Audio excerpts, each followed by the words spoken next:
noa toi le taua tele o le mele o lo o priority ia po le me te tau ono fa mua tu sai male o onga le fiong pa ia le tua ia me fa lo fina ngalo ai le tua e lo se manatu lavo se tangata ia po se me fa pea ono o se nau ia a male kalesia le o le nau te inga le ia e na yo sta ia le me wa mai le tua wa le me nai manui ai tangata a fonga mai ka kele mangui ai ka ko me ia fai pe a le fai le me le mana o ai le tua ta ua la le tatou malama i me ia langa o le onga lea le fiong pa ia le tua mo tatou a kai ona mata mua fa mole fai mua ala ma o le lua tausanga o le tupu o tariu o lo naono masina o le aso mua o le masina na au mai ele fionga le li e perfeta ha kai a seru papelu le atali o salatielu le li e pule i ya yuta a to mai o sua le atali o sataka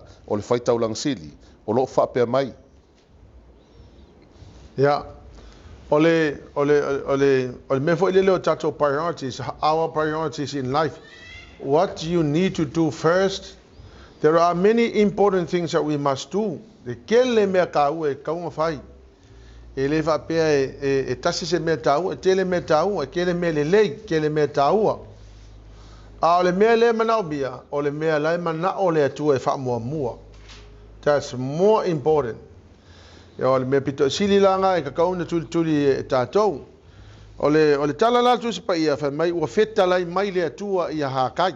Fai upe lua fa mole la ma. O fa pe on feta lai mai o le li o au, o lo fa pe mai, o fai mai le nei nu, ele i o yo naso o aso e fai ele fale o le li. Ya. Tu sala ole manatu le o tangata na ina o fo i mai tangata mai tafeanga i papenonia. Ole ala fia fau le fale sama fia fa le leia ia le kalesia. Ai fai mai tala tangata ole no fo mantu ole mafu onga le mena le no mai e fai le nga le tua ma fau le fale sa. A le wato e fo i mai e tu sai ma le fato nunga le tupu o me taima peresia e na io mai to e fausia le fale sa. Ai o mai fa mai tala tangata e le o le mea le ka kaunga mua fai. Mai lato tala, it's not yet time to rebuild the house of the Lord. Vai upe todu ia. O na mai e leo le afionga le li e perfeta o hakai o lo fa pea. Vai upe fa. O na po nei ea tau te nono fai o tau fale wa ta papa. A o le nei fale wa fa tafu na ina. O le nei o lo fa pea on feta lai mai le li o au. Ia o tau mafau yo o tau wala. Ia, amen. Aftai. Fa mai la le mafau tangata. E le i o le keimi e fai heile ngā lue ngā lea kua. O le keimi le ngai fa mua mako ainga. Anga le fai tau mai i le mea lai loa le atua. Wa ko mai fau ko fale manga ngai. A le ku uru ngā lue ngā lea e le fai ia. Yo e. A le manatu na o tangata le iai. E le o le mea mua le ngā lue ngā lea li. O le mea longa lua nga. A o le mea mua o le mea mga koki ngongofo ai. A wapafonga la o kou le kala le atua. Makua i le fia le atua i le manatu. Ia le lau koe whaupua kule mea lea. O le priority in life must be God number one, not us. A vonga mai la le mea masenga whai kanaka. O le mea masenga whai e tangata. Se yo wa noa o wa lakula ia le fai se yo wa ngoa o wa lakula ia le fai le se mo so wa ngoa lo ke pisi la nga luega o le ke le me ma ko ai nga le fai o ke le va ngoa mari o ke le va ngoa ku o ke le ma fai ngo la ku o le pisi ma ko ai nga me ia fai pa fonga to ile o le sile fa mata langa o le me le o matua ile fia ia le tua I tangata Israel o ngole mafo fo o ka mai ele o le kai milinga e fai me o le se fai mo ma ko fali a fo mai o to le me mangwe fa fo mai le la fa te lo tale le ele o la unga luenga ke mangui ai ele o au meanga e ka fai ko fale e ke mangui ai le ai o le me ke mangui ai le me la e fai le finga ngalo le akua langa e sa waile akua fa mawia o ile usi ka ile akua nga kenso no le akua isi mea a mai lola ia le fa mawia nga ia ki oe Amen. E ke fi we anu lo malo si la me ngai fai ai a le fi le ku lo ngofu mo fa mo fa mai ele fa pese me le o nga ko ai e ka u ko ai nga ai le o le me tau ana ile tu o le me tau ile tu o le fai o le me la manga o ile tu. Amen. E le fa ko la tu no nga le tu to ngo usau le tu no ne no fa longo i kala ia nga o mato nga mako mai u sile so ngi mako lu nga kala nga o fa longo ia o ke fa longo i kala i ka mato mai ni sile sa e su ngi mako manguia aki nga e mako ainga ya o kele ka ua kwa karia o le sila kwa mala wo kele ai ma se mea la vai kasi ya wo solo siang fanga o le se mea ya o le sila kwa mala ya o marke binge la fero wa ya o ma le si mea ya la boli ya ke fa longo ila ko kala ya hela fa tele tala ele o la nga luenga ke mangu ya rob le mea le a o le ku ke mangu ya a wai le ese ke mongi le lolangi nga ke kaofia le akua pe a o nga sau le akua e ko kongi oe onga o lo fa mo mo ingo nga ia ai fa muli muli oe. Amen. E foi a wala le akua e ke vai e bimbilo ai le akua me o me fa fi kau ia ke oe pe a o nga e sau e va vai oe a u ka ke o mai e fa fi kau mai le akua o le kau fai nga ruenga e kau siela fanga fa me la le fa mo le ko fa kau mai ya me ya ila nga ruenga le kau fa mai me ya fe kan fa kau mai isi me ya amen ale me la nga ole ko o le fa kau ye ku ka ko ia ke ia. Amen.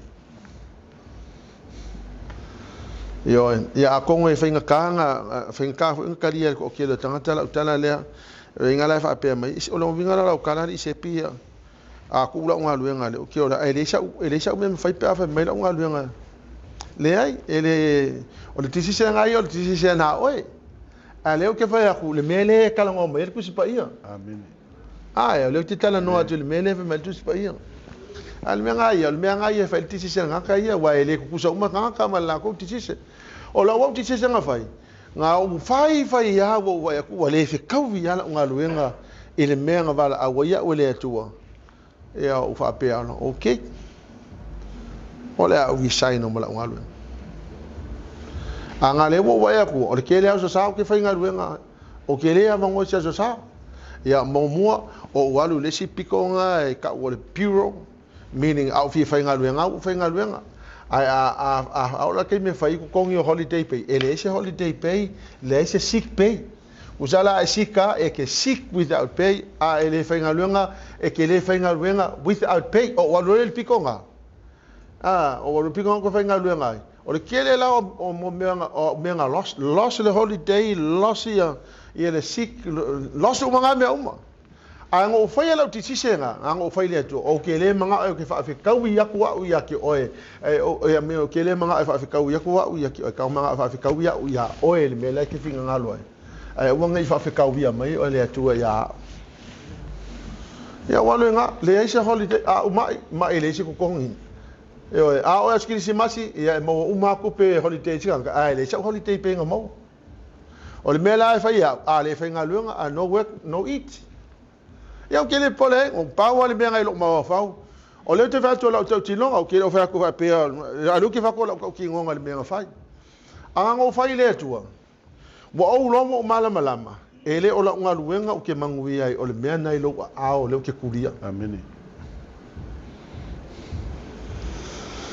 Mo ya la tala o le la te man tu la so fa ma vai o la o fa ma vai nga le o te mana tu ele ngalo ke o le sa le nga uma mal mato lot nga le leisa mal kil ma ko me ai da sang ala sanga kangi ya pe ke dir fi ai ya te man tu ala o le ki am sar pole ko le pole fa pole lima ko sanga pe ke ya kangi mai fui put the card in the machine the money will come out son there's no money in the card but if you put the card in the money will come ke ni se ka ma o le ma ele se ku pe mo le ka ko yo so mo le ka le se ku pe mo le ka le ia kangi lo ma pe ke lo kangi la pe ke le fia iku sa le kangi pe ke ale ke kangi vo ia uia awale ke lo I fail not to provide for my family.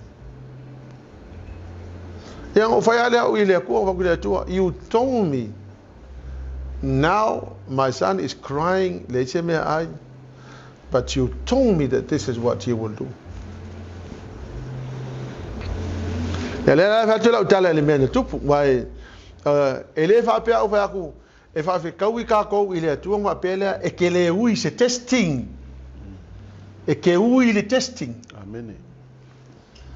ya le no fo mai la fa na e mako me nga fai wale ai se kupe o longa ele ma fai ngo ko fo ke fai nga luanga mako ka e mai mo la pisi fo e ki vi malepe kala e mo yo mako wo ave fua yo ya mako wo la o mai pepa o le card boxes le ya mako wo la o mai mako wo fua pepa nga ya mo masinga se la kala ya u ko mako ka vale yo o la fa nga ula ke minge a faingi mako me ai fo le si mako papakiu ai mo ai faingi pako mo o me nga mo ai po le ale ke lo isi me ai ko ngol mako papakiu le fai o pako mo ai mo ai la fa nga wa ma sangi ngai ka mai ki wa le pusa pako mo ai lima kala o ke alu fa ka mai e nga mai ai e se fa nga mai le so nga fu e ka u de sa yo ke vai le a ela kul mako vale fes mako pakiu ai pako mo o me ngai mo ai yo kai pi ol pi supo ngal mako fale mo ma sangi ja fa nga ai pako mo anga ulanga la nga le mele lenga o le mele ngo fai ka ku kuspa ia le mai kuspa ia ele ka nga fa mo wa se si me ngai lo le ku Amen. ele va pe fa ka fa ka ku ka ko ile ku ale ai ele fa pe ka fa ka mai le ku e ka ko e fa ka ko ile tu Me. Io ole pegifiki a ki nga so ele sa mato ya o le sia so foi le mali lo mo ku me lo mo tu ya so mai sa ya se ya mai al telefone so video ku ai ole official le kama le official foi de mo pegifiki fa ku so ya ai la me ke ma va mai so video ku ole le official wale vale ko mo so pegifiki ya vai kala mali lo mo ko mai sa alo fa ka o le fale ole a wai ke alu fale ole fa ka wai so la ngai le ko mai yangi sui wai ave ole li masuka la ya so ya fa ka ele me se sui ko sa ya la wo fa lo mo ko ja fa a wonge e alu fale ole fa ka wai so wai le ai mangi sui ko sa fale ole nga yeah we kind of laugh at those days but that's how we survived. We went through a period of testing. Amen. Anga le ke lo le au ko fo ke nga luanga ke le ku pe mawa e miti le mele ma ko ke manga oi ai le fe ka wile akua ya ma ke kali e ji ke mi ma ko fa ma ko choki ma pi ma ri ya ma ko but you know that was the testing time. Ya se yo nga saul ko malo le pen ke repossession ma ko fale yo le wo le van fa ma ko billing yo au saul dice so mai tu lo se ka my dad the man from the bank came for how did you know because there was a Westpac bank on the car, there was the name on the car le wo saul ko malo e so ya o le repossession ma ko fale ole la ke manga ku ke minga saingi ai le mo le moketi seo o kango saingi le moketi seo. The Mele Bank will give you 6 weeks. If you don't pay $11,000, your house will be on the market. Ya le la ke manga fa le mele la ku po lo ngovinga ava pele ku kongel fa lo inga very soon wa ku wole la papa le bank ya moketi seo lo mal fale ngo folo ma ko lu ngola workele. I am saying, there will be a testing time. Ya le mea la le ngo go through ya wia wa no ya wia o ke le lompe a fe ko nge fuka si ya fe lo vinga a walu ko fe me si long no le si long no le si long le over wa le ko ngia ya lo nga ule lo po le alme la fa a le ke fa ku ya ma so o kupe un mai ma wa sfudu ya lu un mai ka fi ngol fa le ya ma ko ka ma le su e se peng singa mo ka wa ku ole e la ya ma ko ole enough ole e ya ole empty ole e ya mako ole enough me ole ku ole ngilo ole ole pensingi ole kaawal fa fi kawi ya o ile atua e ya ile testing period amen me ala ngo ulonga ya nga uma lo le testing period le nga go through ba ko le ba pasi la test ole a o waku loe faile me ngai ke mga oi all these years and I fa fi kawi mai ai oi ke ole a o waku lunga ma singa nga su ko wa fe pay off le arrears ole fale lai o in a space of 1 year 279,000 a deposit dai fale lai man ko in a space of 1 year.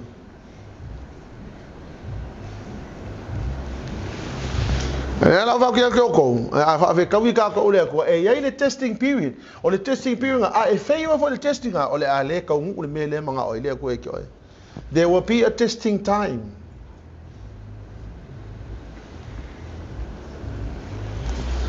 ale nga kai mi lungo se fulu wa fele mo ko pe ma lu fulu wa fele menga aria sai ka ko fale le ole ala wa o le fafinga le anga o ninga le fale le ka ko fa ko mai fale e vili mai aso o ma mai you sepi o le upu le ko ke lo a le amakale f you sepi you are a liar you told me this and you told me that you are ka va longo ya o sau ni so ke o so mai sa vali mal fafinga vali mal fafinga mai yo to le ko kiki o le si upu le f Hang you le no but ale mela fa wa ikka fa finga ya ka ole please ya give us next week give us next week the testing period man ya nga umalo le testing period nga sau le akua ole ko konginga fa nga me so ke o fo le me nga fa ile aku yo a very simple business we started in that room there. That brought in the money that paid off the arrears. A very simple business. Fai kongol popular. And out of that business, ngako kongi ai le ikala fula. Awal sudu ai ngakai mi ya pe ngale 5 sela ukala. Ida sa. It was not easy. The testing time was so bad, it was so severe.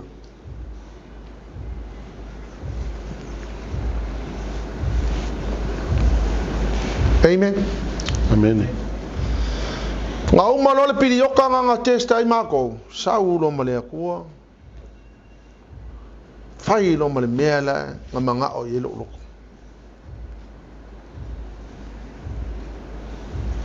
au ke va kwa ya ki okong awange iko awange e fa mo mua la ngol upule tu spa ia tala la yesu mai so se kanga ka sililo na lo fa ilonda tama malona tina malona to fa fine malona to alua malana fa nau e sia nga pele nga mai ya ele nga ono o fa tu le toko e kele mawo ku sipa ia fa maungia mai ata to ele o lo ainga fa mole ka kaunga mua ele o ka ko ainga ele o oe ka kaunga mua e ka kaunga mua le atua fa mole. Amen. That's what the word of God says. Amen. Ai sea fa polonga ai ka ko le ai ele fa polonga ai nai ta to ele atua ai nga ia kofo e mafai ele akua nga faia mea kekele. Amen. Ia o ke whai aku la utala o la ukala le o la mole mau ele o se me o ke post ai. Free holiday to Fiji, free holiday to New Caledonia, free holiday to Bali, Indonesia, free holiday to Hawaii, free holiday to America. We stay in a Beverly Hills hotel for 1 whole week. They gave us 35,000 in just few days. Testing period was over. Amen.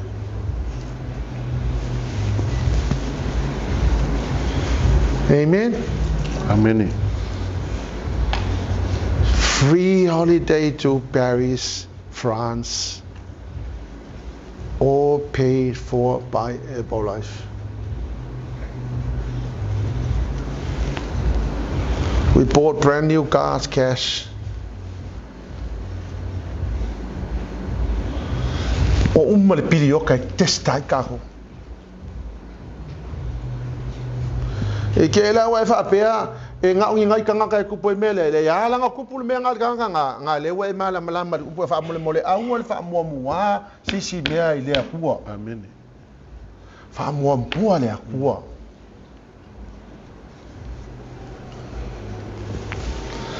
Mena le na le fi ile atua ia ile lona no.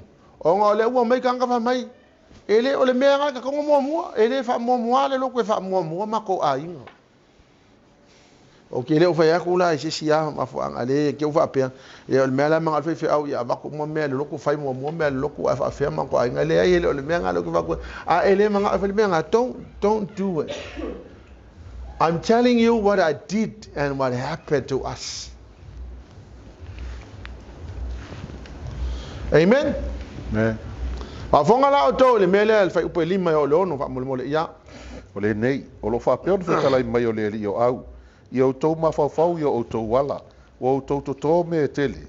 Ai titi me o tau au mai ai. O tau ai, ai le ma o nai o tau. O tau feinu, ai le ma li ai o tau. Se ka pe fa mo li ai lunga o fa mole mole. Mo li ai lunga. O tau o ofu, ai le ma fana fana ai o tau. O le o ngalu e fo i se taui. E faila na taui e whawhao le tanga e pupu solo. Pa mole mole, yeah, let's have a look at the English translation there.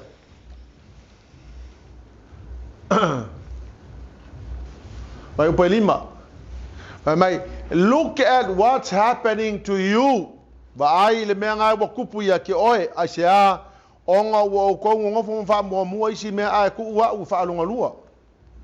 Mai lo le atua ilo na nu, look at what's happening to you. Kilo le mea ngai kupu ia o kai mini ngai. Wa kele me wa e ko inga. Ai la kiki la usere selenga. Amen. Mai mai le me nga kupu ia ke oi, wa e fiu ke usul ka ya alu le po, alu ka le a ko ma le po, alu le a ko ma le po. Aska mai me nga mo.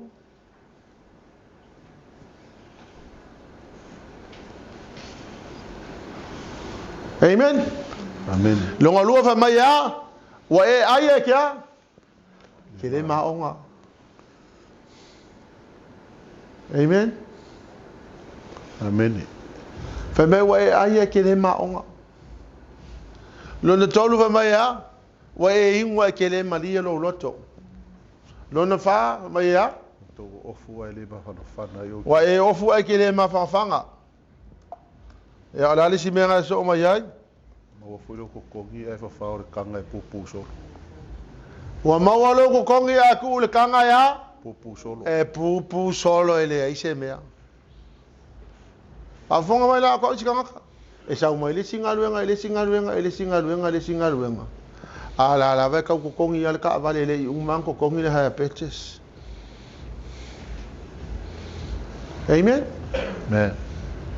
You go from one rental house into another rental house. Okay, I'm not posting about anything. I am telling you, it's by grace of God. Wo I wa prove ya kia ule mong le fiong pa ia le tua. Ma ko ai prove ya kia ule le mong le tua malana sau no anga na mai tau. Okay, give up not even not even 1 second nga makwape nga o mai se mafau vai not even a second au ke le I mafau e kolo cielo mafau le mea o le testing time nga ko ui mala fa we went through it. I knew that this was the testing time, and I knew that God would come in his own time. Anga le sa or kusupa ia fa fonga mai o lo fa mo isi mea fa fonga mai wa e ko kole ango ai la ikiki lau sele wa e ai ke le maonga wa ingwe le maria lo loko wa ofu ele ma fanga wa e au mai lo ko kongi le kanga e pupu solo amol mole po ko mala mai la kala le fa ia Amen. fa upe iva fa mole ma O tō wha moi me tele, whauta foi, o ai titi, o tō au mai ai whale o na au ulafia lea. Ai sea, o lo whetalai mai ai leli o au a o lo whale, o lo ua whaatafuna ina lea. Ai tai o tō mama moi. Pa mai, wa o tō mana na o ia kele se selenga. Amen? A wa o kong makikiva pea. Pa wha mai, wa o ko o mai de selenga a o ai lai feula e selenga ku sa lai ke sa uma lau selenga a lai feula ku ele ai o ai lai feula ku o e lau selenga oi o le aku lai feula lau selenga nga e sa o ko manga ke le lau selenga ke o mar ko fale wo be nga sa o mar se furu kalo ke o mai ko e kasi ale kalo lai maula ako ko feula e sele aku a fonga mai le mele ma sanna fai tanga o le a mi o le kanga kai fai le atu va mai le atu o le lei e ke sa malau selenga a o u le la feula e se la selenga nga e ke sa la mai o makalo se furu ke o me ko kasi al kalo la maula ako o feula e se le ko isi kalo e iva. Why God blew away your habits? Because God's house lies in ruins. Amen. Amen. Wa fa fianga ele fa yala usfulu ai ngo al mel ko ai nga fai ai a fai fa la verbal ko ai nga ia yo kupe ai o la usfulu ai ke le fa mau. Amen. Amen.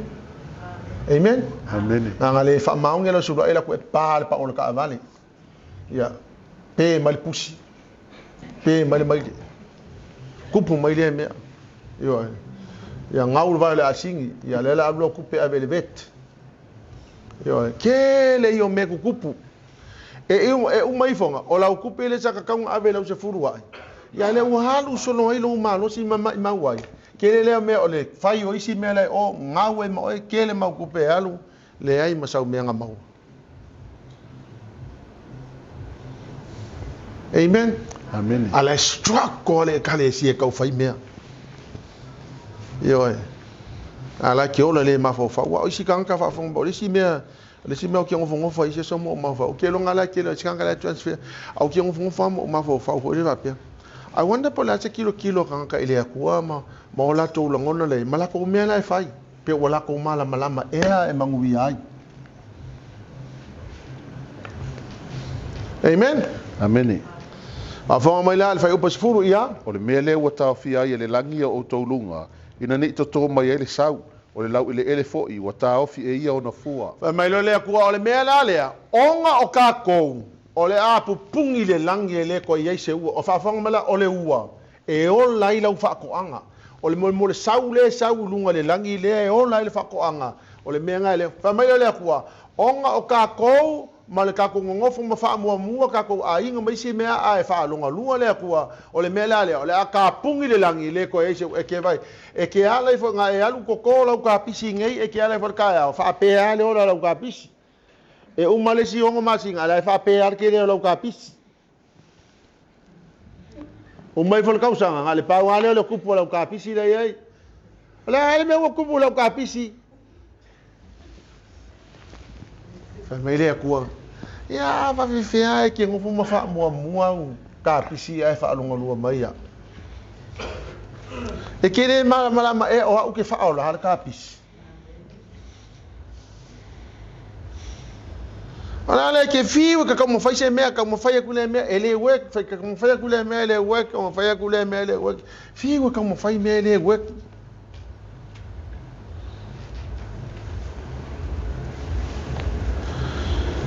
We should be the very reason the heaven must open. O ka kou le mafu anga I ka kawai o makala le langi isa o ngā le ka kou sika I le akua ma le ka kou wha mua le akua ua ka kala I le langi o ka kou la le mafu anga I le lei o ka kala le langi ai le o ka kou le mafu anga I le lei o ka pungi le langi. What a sad state of affair. Pe afa pe o ka kou le ka pungi le langi.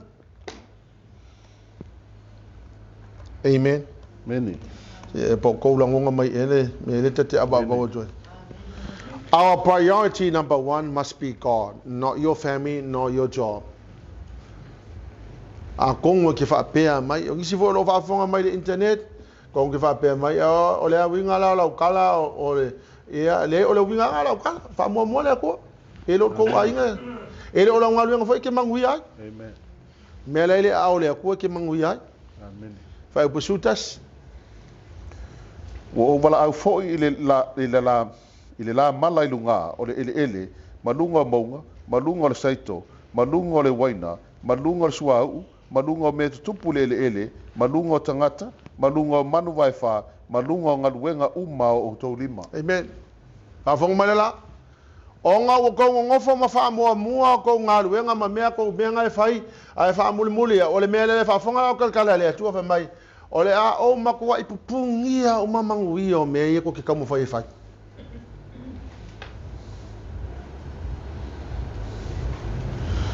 Drought to destroy the grain, the grapes and the olive trees and all your other crops. Drought to starve you. The drought to starve your livestock. The drought to ruin everything you have worked hard to get. All because because you have put your family first ahead of God.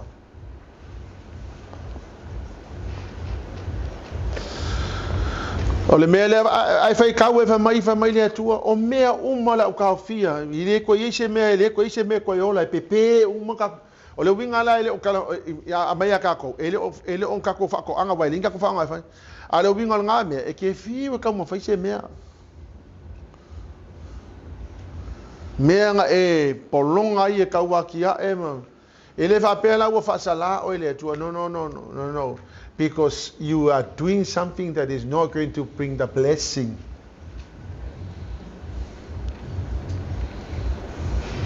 Ya le ya upo le tu nga ko ki fai ka wa le ya upo le tu fa fonga ko le cost. The cost we pay as a servant of the Lord. The cost le e o mai e moka ko wi au ngai le tu eskelu e tolu fai paiva ia. Sorry, ele va ko na ku sel mele. Mai le markana le tu eskelu le cost le eskelu o le fa malolo maulu. Ma ko I fa malolo maulu e ko ila lo maulu kala kaka. Amen. Que le col fa upaiva. Mai o la fa malolo mo se fe ka mo ma pa mo. O faia lo mo auru ia pei o le samira. O sili le malo le papa. Awa e te fefe ia te ilatou. Awa fo te matau yo latou mata. E o I lava le a inga fo vale I latou. Mai lo kala le ko eskiel o le kosle ko kongi oi. O le au fa malolo mo auru awa ke fefe kangaka. Ya le o fe ku sa o ke le ko e kayang ko e fefe sis. Amen. Ava pe ke fa pe malo sunga ke maka mai le internet o lo winga la kala la ave uma me lo ko fa fe ma ko I o ka sa le kala sawanga. E ala nga le ku kupungi va venga ya kako ngai ka ke le o ko fo le tu o kala ku pa ia mai tofo mai ya o pe o te le to le langi pau ala le kai mi ke ko fo ile tu. O le ave o lo o langa ma ku pe ma me uma fa mo le ku. Amen. Aua ke fa mo lo ainga ngai lo le ku. Ia e fa mo le ku nga e va aile me fa ile li mo. Eskielu e fa upe fitu fa o fitu ia o e foi. Ia e ta oto I lo tu tau nga vale. Mai e fa ti ai le mi o le anga le ainga Israelu.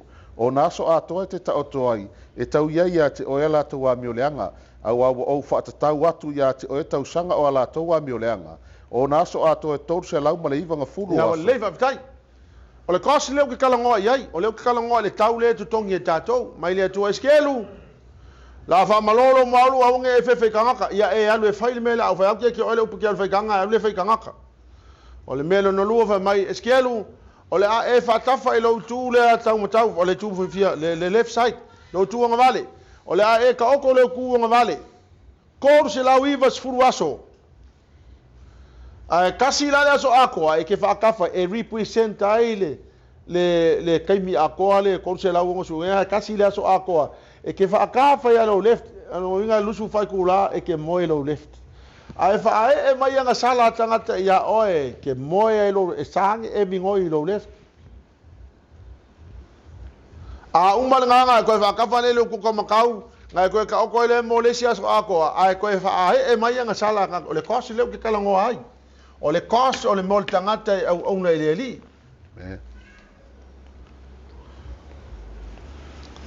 fa u pe valu fa mai a umanga ngo la ia lo lima mo vai le maya e fa ai loa ko ile mele la kupu le ngu e fa ngai o e fa ma fa ka inga le mele la fa ia ile nu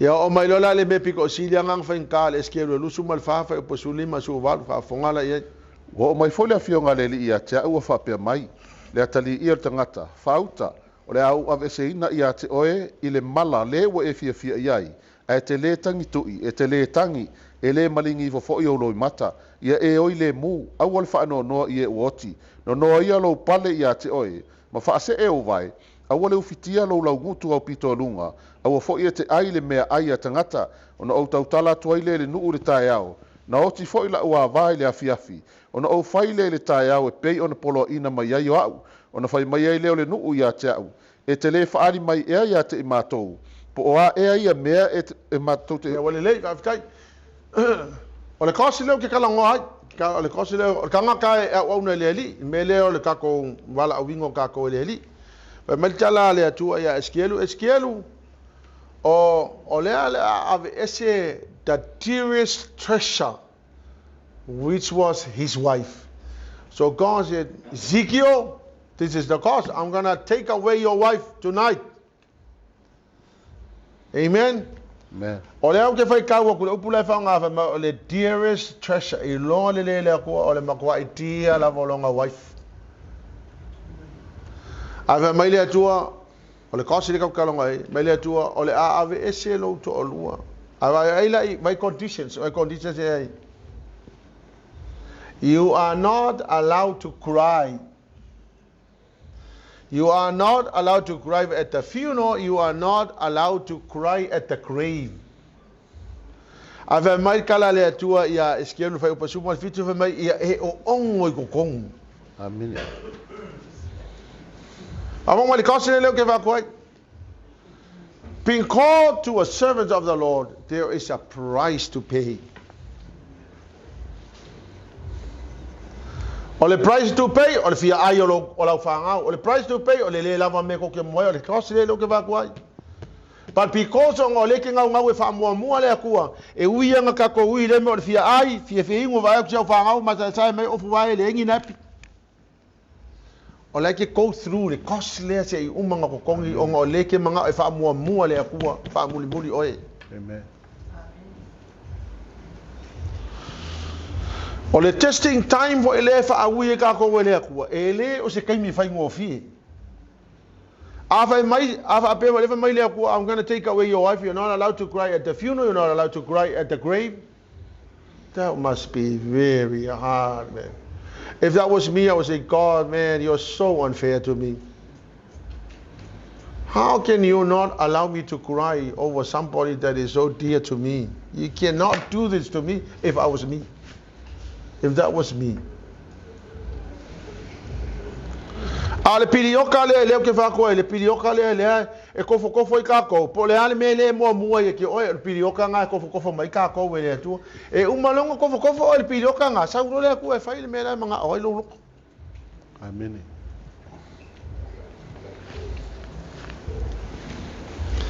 The Lord is coming with the reward in His hand to pay you for what you have done. For the Son of Man is going to come with His angels in the glory of His Father, and then He will repay each person according to what he has done. Revelation 22:12.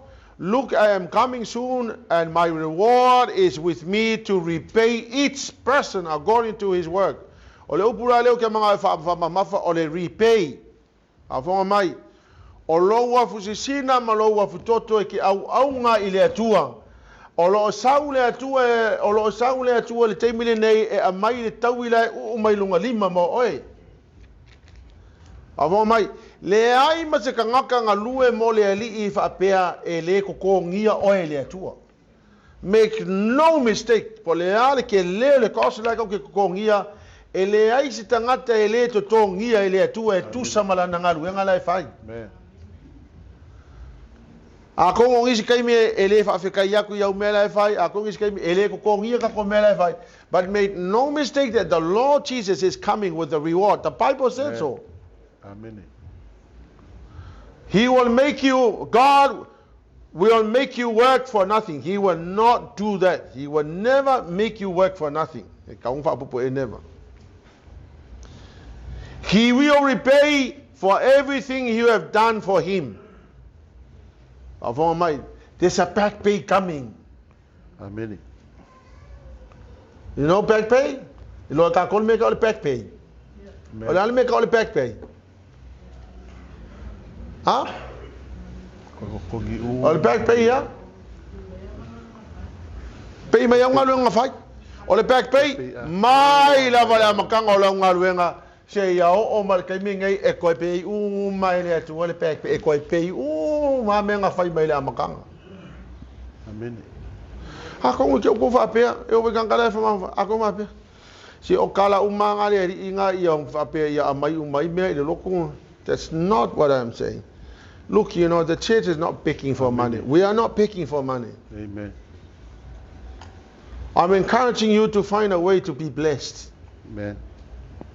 And don't let anybody else take the blessing that is supposed to come to you.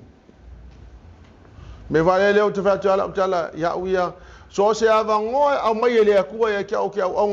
will grab it with two hands. I will not allow anybody to take the place. Afa pe oile nga bala au mai oe ke sau faile mea lea a ele wha maongi ma le lenga whai. Pe ke aru se si mea e sola ai kuure mea nga mai lea kua. Skangolo lea kua mai le sikanga kai replace ai oe, and that person will get what you were supposed to get. Man. Ya lea la whakula uka lele, I will never want anybody to replace me. Le winga lea la ukala. Ole ala bangoe amai le tu e kia ongai o ke le koe whakanga se bangoe alu. I will grab every opportunity with two hands. Amen. Wala awa ole akua fe au ngi lokunge I will not be unfaithful to what God has called me to do. I shall not. Ole me ho le ngofung ba ke le si lokuya. Eu le ma sa ku pul mele ngo ngo ve fa uya o le fi o le venga hando fa fi ka ya e pe o kia ingol fa si fa kia ingol lo yo ka ko vo ia e vala au ele ko o si kan ka fole ngo ngo fa se pe o kia ingol fa si fa ai ke no o ke fa this is the most precious thing you must hold on to. Au ngi e fa ka ngari kan ka ve sa o lo le fa maongi e sa uri sika ka take over no place, man. I tell you, don't do that. O lo fa uia me o vala uia uri okay le I will not be unfaithful to her. I'm going to take this opportunity with two hands. What for? That's not what I'm looking for. Ole mango le ele ko sa fa lu ole mango fo ile e mangu vi ai kanga ele ka ka ngole ko vinga le mango le ole mango mai tu ye mo vai ku e malo uru o ye mo rima aru ako e malo kanga. Amen. Because at the end of the day ka ki fio ki uma au vingi e fa pe se i fiku sfuru ma var sfuru ko sanga o ki ele lo ar ke mi o ki kanga kai Ele ai ma se mea o ngai mea kau ki ngai ngai lalolangi koe au ngā. Amen. Amen? Amen. O ngā, le kai mi ngai kukusa le kanga makiwa ma le kanga mau mea. E o le kai mea ki oki ai, kukusa le leia o lua. Amen? Amen. E ongo fuku le mea ki alua ilalo. E kasi alo kofu ki alu moe. Ioi. E le va pea a o ke mea o pe se kangu mea malaka avale fa mole mole. Se ama malo ka fale ka le pe mai a kangu me mo le ai. E ke alu nga o oi. Kukusa le leia o kanga ke le o me makanga le sanga me. E kasi le awala e oi kako. Fe o ki u makanga. Ngai alua kulo le ilu mole ko wa umalo malo si isi mea. Ya asu e ngala ngala nga faile li. O ka so fa kamala. Tato tula i mene efef. Pwede leo au tapena masauni mo tato retreats. O si kemi voile ka ke ofo. Ka ke ofo mo ka papapea. What an incredible revelation. When God said to me, Sepi, do not put anything ahead of me. Tell the people, aua ke kuua se si mea siri aku ile akua. Awange e whaapea e whai me whikau ia ke oe, me whikau I lo ainga, o me whikau I lo loko ngai ai, o nga e alula ia le whai me whikau I lo loko man me whikau ia ke oe, a e ki ia I le mea ngā kolo oe le atua ke sau e whai. Ia ele onge kakara le atua e sema e mai o fo ele akua le tikaka, a o le whaafika au le la kupu ia oe, o le a ave le kangaka le ngofuanga sa kakaunga e ngofuanga.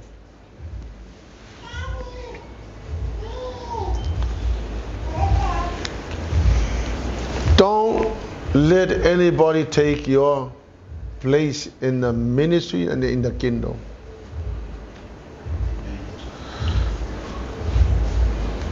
Awange isau si take your place.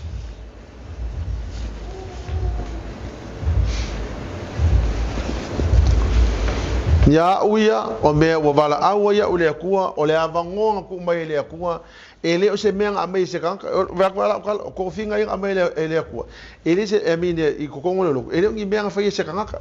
For me, nobody chose me, the Lord chose me, so I'm going to take the opportunity with two hands. I'm not going to let it go.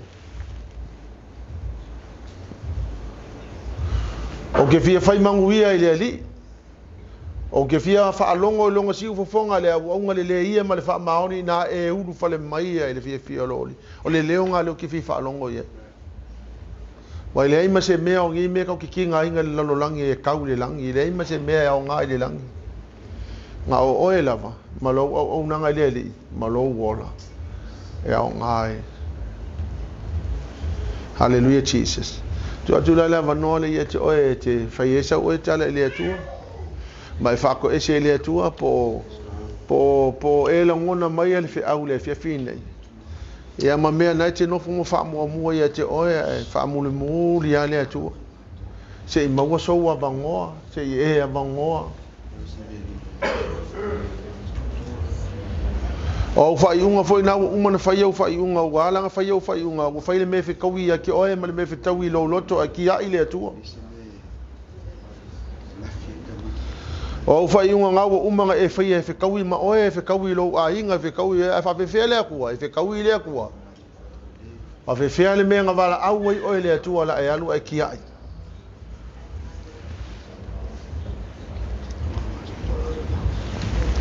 Hallelujah Jesus. Ia e te talia oe le atua o ke kalifo ia ui le atua kalia oe le atua e fe atu le atua I mea lai ke ilo inga o ia wa au mai le atua e lo loto le teimine ne.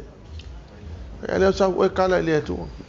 O le au ngā o ngifi au e a mai e te oe e won oe ma mate o le lapata inga i te oe a ue ke whaia le mea ngā la ia isi ka ngaka. O le mea whaia le anga record konga kusi pa ia ngā record mo le a onga mo tātou. A whaina le manui ai tangata lai ono le lato mea na whai. Aua kako ke whaia e o mai ai whai ngata. Those people are the examples to us. And if they had suffered because of their disobedience to the Lord, we shall not repeat the same mistake. Father, we give you back all the glory and honor and praise. Ia tu mau ia te oile vi inga le whaamanu ma le whaanetanga. Ma tō loa ta mai le ai lava sisiwa nao, oe tōtas. Po ia tu le vi inga ia te oe, whaamanu ina lo suafa ta maa, whawhetai tere lava I lau fisosoani. Thank you, dear Holy Spirit, for being with us. We bless you, Lord. We glorify your name, Jesus. We give you back all the glory and all the honor and all the praise. Hallelujah, Jesus. Thank you, dear Holy Spirit. We thank you, Jesus. We bless you, Lord. Hallelujah, Father. And God's people will shout. Amen. 1, 2, 3. To God be the glory forever and ever. Amen.